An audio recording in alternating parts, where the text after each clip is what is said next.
हरियाणार यूट्यूबर ज्योति मल्होत्रा गोटे गोटे पाकिस्तानी गुप्तचर ना सामना को आसुछि। देश सह विश्वासघातकता करने तालिकार नंबर 1 ज्योति एवं गुजरातर सहदेव सिंह कोहली ना सामना को आसुछि।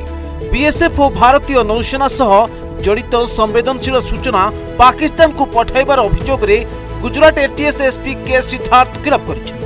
सहदेव सिंह गोहिल गुजरात कच्छ बासिंदा बोली जना पड़िथिबा बेले से मल्टीपर्पज स्वास्थ्य कर्मी भाव कार्यरत थिले बोली गुजरात एटीएस एसपी स्पष्ट करिसेंती। एटीएस अनुसार गोहिल को 1 मे रे प्रारंभिक जांच पई डका जायतिला, जेउठी जना पड़िथिला से जून जुलाई 2023 रे व्हाट्सएप रे अदिति भरद्वाज नामक महिलांक संपर्क रे आसीथिले।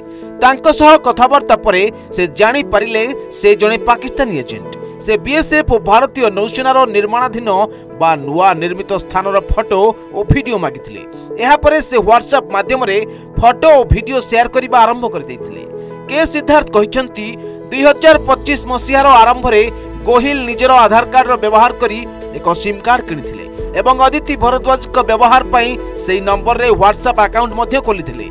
एहा परे एही नंबर रु बीएसएफ और आईएएफ रो भित्तिभूमि सहित जड़ित फोटो और वीडियो शेयर करागला, जहार व्यवहार पाकिस्तानी एजेंट करुथुले। एटीएस यह स्पष्ट करिसेंती गोहिल को जने अजଣା व्यक्ति 40,000 टंका देइथिले। कहा जाउछि जे एही व्यक्ति मध्य गुप्तचर नेटवर्क रो अंश होई पारे। सिद्धार्थ आउरी कहिसेंती गोहिल कर फोन एफएसएल को पठा जाइथिला। अदिति भरद्वाज के नाम रे व्हाट्सएप नंबर पाकिस्तान रु परिचालित कर देउथिला। गोहिल और पाकिस्तानी एजेंट के विरोध रे मामला रुजु करा जाइछि। ब्यूरो रिपोर्ट सूचना टीवी 24।